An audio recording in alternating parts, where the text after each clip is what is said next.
뭐든 상담소. 정해주신 행복 금요일 미래문화연구원의 이대원 원장님과 함께하는 시간입니다. 목사님 안녕하세요. 네, 안녕하세요. 반갑습니다. 반갑습니다. 네. 이제 3월도 중순으로 접어드니까 정말 포근해졌어요. 그죠? 네, 이 포근해진 봄 날씨에 어떻게 잘 지내고 계신가요? 네, 늘 잘 지냈습니다. 한결같은 대답으로. 그쵸. 근데 못 지낼 이유가 없어요. 그쵸. 네. 네, 그러니까 개강해서 많이 바쁜 하루하루를 보내고 계실 것 네, 같아요. 네, 네. 네. 자, 바쁘신 중에도 오늘 저희 방송을 찾아주셔서 감사드립니다. 오늘의 질문은 어떤 질문인지 한번 나눠보도록 네, 하겠습니다. 신앙생활을 한다고 하면서 술을 마시는 집사님을 봤습니다. 술 마시면서 믿음이 있다고 할 수 있는 걸까요? 라는 간단하지만 조금 그런 질문을 해주셨어요. 요거 조심해서 답변 안 하면 제가 물매 맞습니다.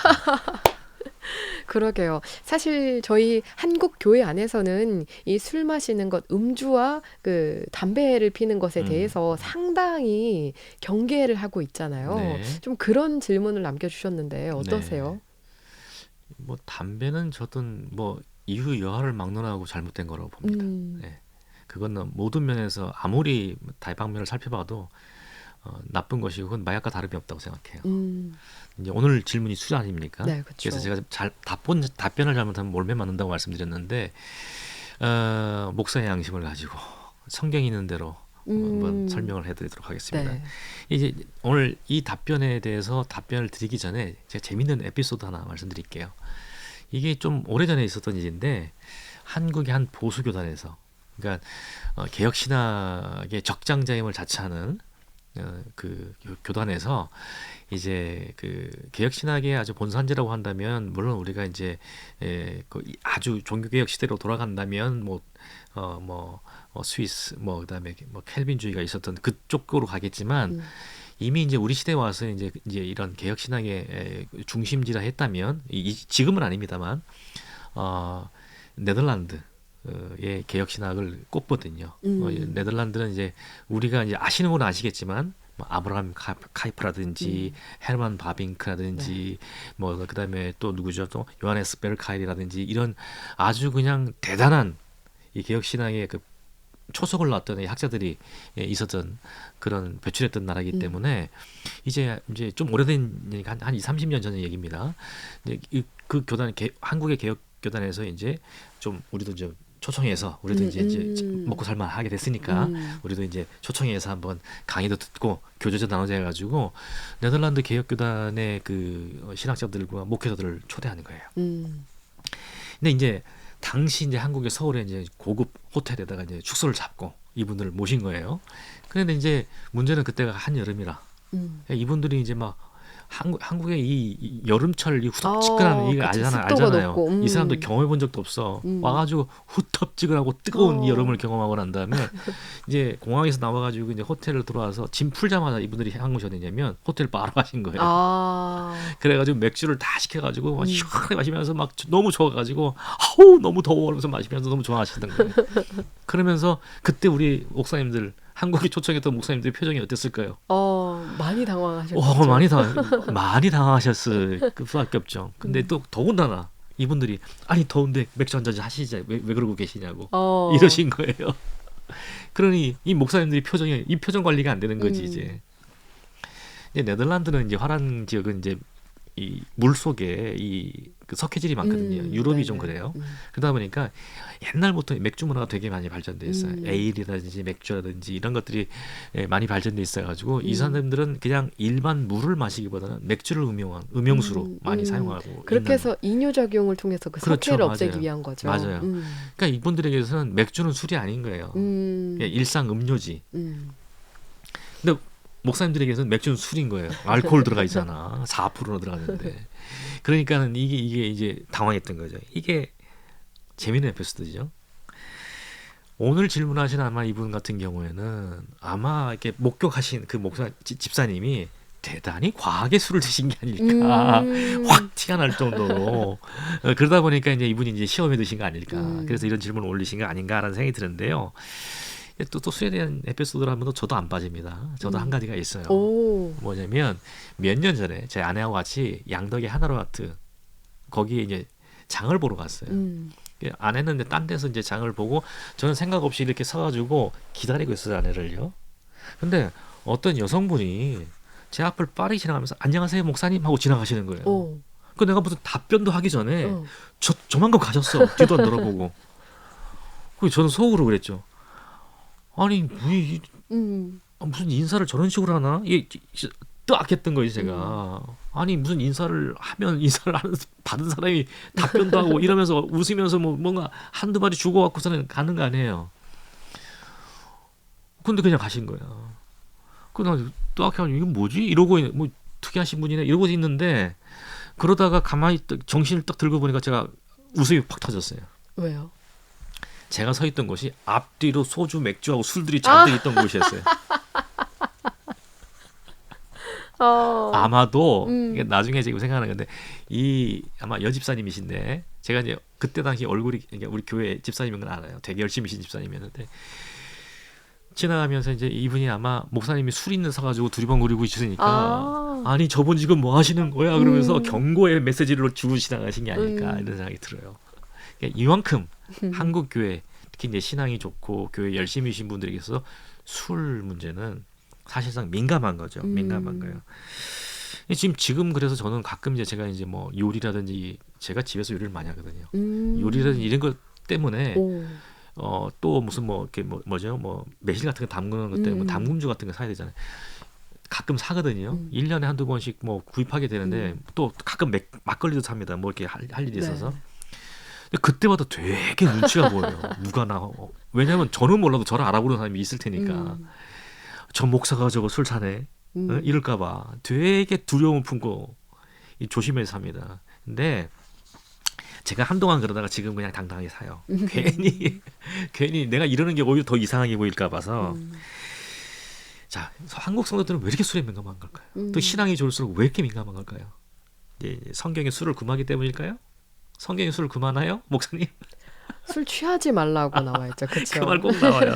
에베소 5장 18절 말씀인데 술 취하지 말라. 이는 방탕한 것이니 오직 성령으로 충만함을 받으라. 너무 익숙하죠. 그죠? 늘 이것을 교육받아갖고 그래서 술 마시면 안 된다.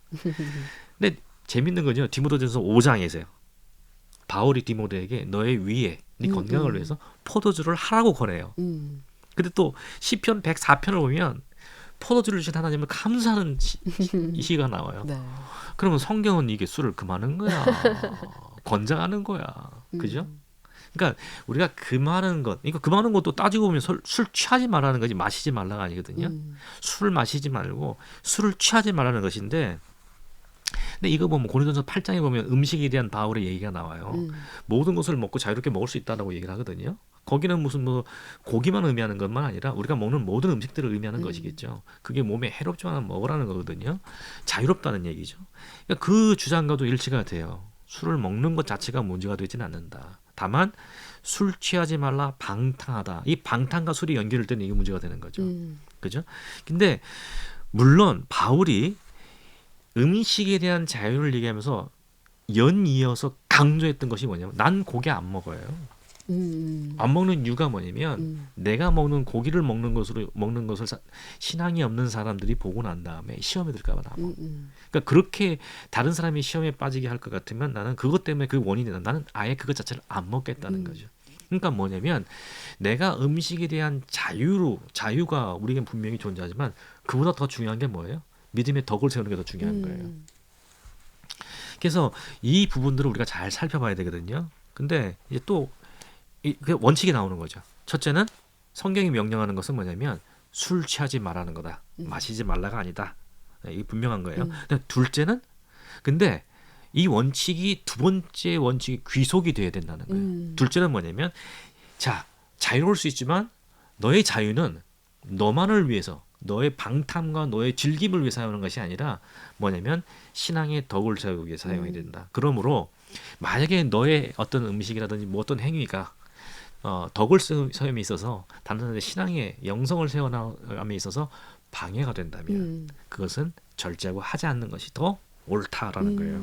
그래서 또 재밌는 게 또 있죠. 이러면 사람 술 취하는 거에 대해서 사람마다 다 달라요. 네. 그죠?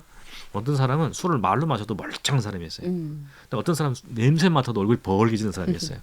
그러니까 이건 술을 취한다는 개념은 사실상 굉장히 주관적이고 사람마다 다를 수 있어요.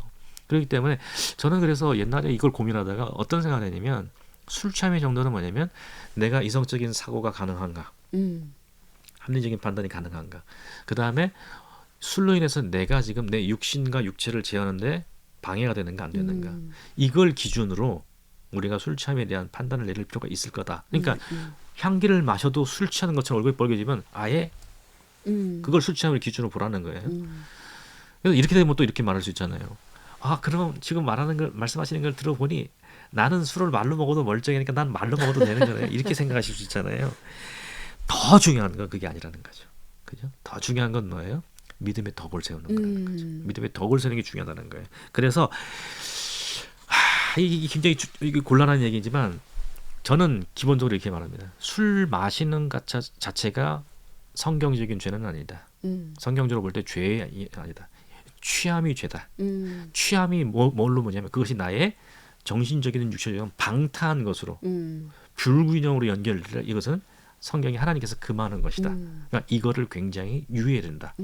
그리고 이것조차도 뭐에 종속돼야 되느냐? 내가 홀로 존재하는 것이 아니라 우리가 지난주죠.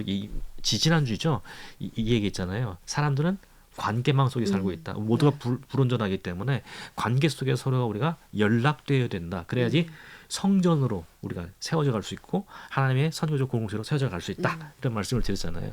나 홀로 존재하는 게 아니라는 거죠. 나보다 신앙이 좋은 사람들도 있고 나보다 신앙이 약한 사람일 수도 있는데 이 신앙이 배우고 원칙에 아직은 신앙의 영성이나 이 수준이 낮아서 내가 술 먹는 것을 봤을 때 내가 술을 건드리는 것을 봤을 때 이 사람이 시험에 들 것 같으면 아예 금하는 것이 그것이 믿음의 덕을 세우는 것에 유익하다라는 부분이에요. 이 원칙을 세우는 것이 중요하다는 말씀을 드리고요. 그렇다면 우리가 또 한 가지 고민해 볼 게 있잖아요. 아, 도대체 한국 교회는 아니 왜 이렇게 난리야? 미국 교회에서도 웬만한 목사님들 맥주 한잔 하는 건 문제 안 삼거든요. 목사님들 맥주 즐기기도 하고. 근데 왜 한국 교회는 유독 이런가 하는 것을 우리가 생각해 볼 필요가 있겠죠.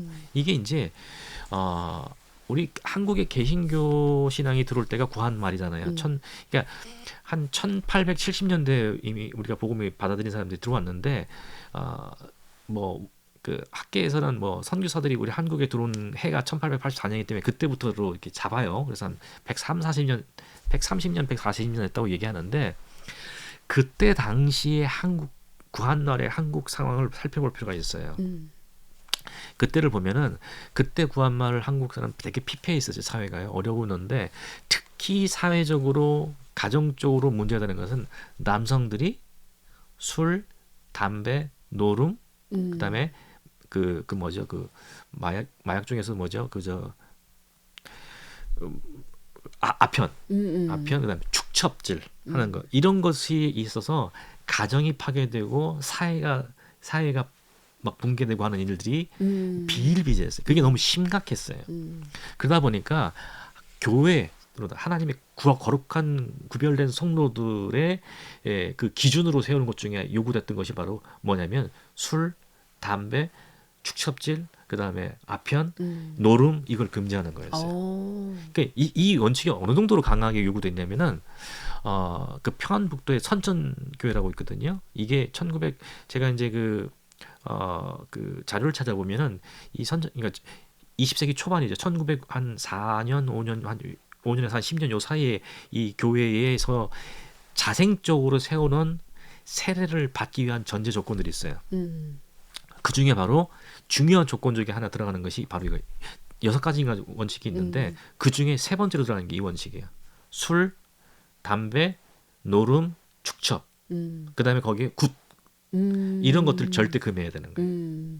만약에 세례를 받은 자 혹은 세례를 받을 자가 이것을 위배하는 죄를 졌다 했을 경우는 뭐냐면 세례자 명단에서 빠져요. 심지어는 뭐냐면 이걸로 인해서 교회에서 출교까지 당했어요. 그 정도로 엄격하게 시행했어요. 그다음 재밌는 게 또 한지 뭔지 아세요? 그 세례를 받기 위한 기본 원칙 중에 하나가 한글을 깨쳐야 돼요. 성경을 읽기 성경을 위해서. 읽어야 되니까. 음. 성도가 성경을 읽지 않는다는 것은 이건 성도가 아니다는 거예요. 이게 성경을 읽기 위해서 반드시 한글을 깨우쳐야 되는 거예요. 또 한 가지 있는지 뭐예요? 청년 중에서 자기 스스로 자기 노역을 통해서 자기를 책임지지 아니한 자는 세례받을 자격이 없어요. 그러니까 구한말의 상황을 보면 사회를 무너뜨리는 가장 중요한 인재라고 생각했던 것들을 성도가 되기 위해서는 반드시 이걸 바꿔야 된다고 규정하고 있었던 거예요. 그게 강력하게 뿌리를 내리고 있었던 것이고 아시겠지만 평양 대부흥 운동, 그 다음에 그 1908년인가요? 대부흥 운동과 그 다음에 또 뭐냐면 그 이후로 선교사들, 그래 보수적인 선교사들의 영향을 받으면서 한국 교회에 이 술과 담배, 노름, 축첩 이거에 대해서는 거의 뭐냐면 성경처럼 인식이 되는 거예요. 그때 동원했던 말이 이 아까 말씀드렸던 술 취하지 말라 이런 방탕한 것이니, 그죠? 성령 유찰 이런 것들을 강조하면서 술이 금지됐던 거예요. 이게 지금 그래서 이게 지금까지 내려오다 보니 한국 교회에서 술 문제는 굉장히 심각한 것으로 그렇죠. 인식돼 왔고 솔직히 말하면 지금 많이 무뎌졌어요. 많이 무뎌졌습니다. 근데 이게 원칙 없이 무뎌지고 있는 거예요. 그러다 보니까 뭐냐면 많은 성도들 중에서 교회의 직분을 갖고 있는 분들 중에서 원칙 없이 성경적 기준 없이 몰래 홀짝홀짝 몰래 빠끔빠끔 하고 있는 거예요. 그러니까 교회도 알아 이걸. 모르지 않아요. 그렇지만 그냥 덮어놓는 거죠. 이걸 들춰내면 걸리는 사람이 한둘이 아니야. 이것도 심각한 문제인 거예요. 그러니까 저는 지금이라도 이 원칙을 세워나가야 된다는 거예요. 성경적인 원칙을 교회에서 세워나가고 제시할, 이걸 공식화시킬 필요는 없지만 교회에서 적어도 지역교회들이 이걸 가르칠 필요는 있다라는 거예요. 제대로 가르칠 필요가 있다는 건데 우리가 구한말의 전통 속에서 그러한 사회적 문화적 환경 속에서 이런 교회의 어떤 그런 뭐랄까요 성경의 어떤 성경에 나와 있는 측면들을 강조해서 그것을 상쇄하고자 하는 어떤 노력. 그래서 사실은 그 당시 교회가 뭐냐면 사회 빛이었거든요. 그렇죠. 한국 교회가 뭐냐면 뭐 다 아시다시피 민족 대표 33인 중에서 16명이 기독교인이었잖아요. 그 당시에 기독교인 인구는 1%가 약간 상회한 정도밖에 안 돼요. 전 인구 중에서. 그렇게 소수였음에도 불구하고 민족 대표 중에서는 반수 이상이 거기서 나왔다는 거 아닙니까? 반수 가까이가. 그건 뭘 의미하냐? 그만큼 성도, 교회 하면은 사람들이 달리 봤다는 거예요. 구별된 자들로. 저 사람들 교회 이 사람 교회 다녀. 그러면 어쩐지 다르더라. 제가 대학 다닐 때만 해도 이런 분위기가 있었어요. 아버지 뭐 하시노?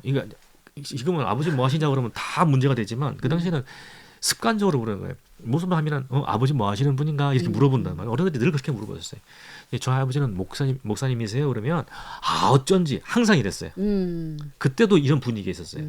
불과 꽤 오래된. 불과가 아니나요? 한 3, 40년 전만 해도. 네. 예, 그때만 해도 교회 다니는 사람 목사 그러면 좀 다른 사람들, 특이하지만 별나지만 다른 사람들. 저 사람들 그래도 조금 더 도덕적으로 윤리적으로 모범 있는 사람들 이렇게 봤다는 거예요. 그러한 전통 속에 있었기 때문에 그렇다는 거죠. 그런데 그러한 본질적인 전통은 희석되고 있고 형식적인 것만 껍데기만 지금 강조되고 있는 거예요. 그러니까 이러지 말고 이제 이 시대와 사회적 환경의 변화에 따라서 우리가 성경에 근거하여서 성경의 원리와 원칙 어떤 형식에 얽매이지 말고 형식과 법규에 얽매이지 말고 형식과 법규라는 것은 왜 생기는 거죠? 제도란 것은 왜 생기는 거예요? 지키기 위해. 본질을 지키기 위해서잖아요. 근데 본질은 무시되고 있고 형식만 지키는 것은 그건 너무 시대적으로 뒤떨어진 것이고 그다음에 시대의 환경을 반영하지 못하고 있는 것이거든요. 그러니만큼 이러한 것들을 지금 새롭게 정립해가지고 이 술에 관련된 문제도 좀 고민을 해봐야 되지 않을까 생각이 들어요. 네. 그래서 제가 이제 거듭 제가 말씀드리지만 지금 되게 조심스러워요. 이런 답변드리기. 그런데 거듭 말씀드리지만 뭐냐면 어떤 신앙에 대한 어떤 기준과 제도가 요구되고 원칙이 요구되든 그것이 왜 요구되어져야만 하는지에 대한 성경적 근거가 명확해야 되고 그 명확한 성경적 근거를 구현하기 위해서 생긴 제도인만큼 형식이니만큼 그것이 지금 우리 삶의 패턴과 환경과 분위기가 달라졌을 경우에 문화가 달라졌을 때 이것이 지금 적절한지에 대한 것의 원칙에 기반해서 다시 살펴봐야 된다는 거예요. 그래서 그런 것들이 세워진다면 우리가 좀 더 좀 자유로우면서도 건강한 신앙생활을 영위할 수 있지 않을까 이런 생각을 하는데 한 가지 절대 잊지 말라는 게 있어요.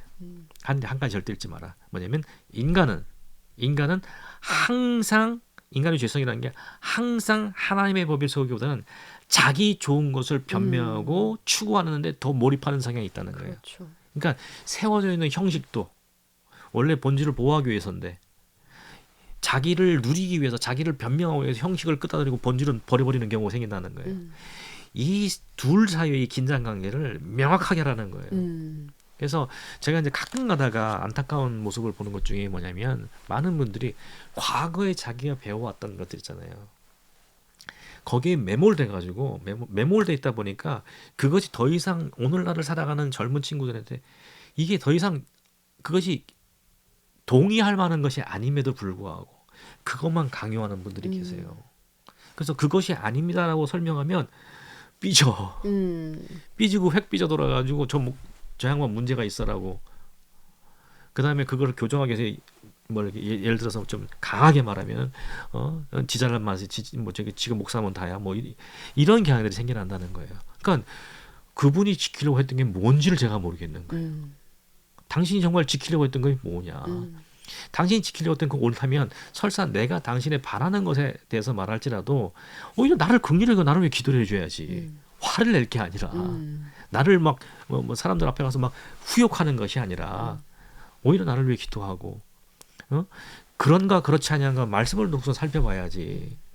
이런 안타까움들이 종종 발견되거든요. 그렇기 때문에 오늘 이 질문하신 분도 본질은 성경이 말하는 우리 신앙의 본질이 어디 있는가 요거에 기준을 해서 그 술에 취했던 그 집사님을 긍휼한 마음으로 품어주시고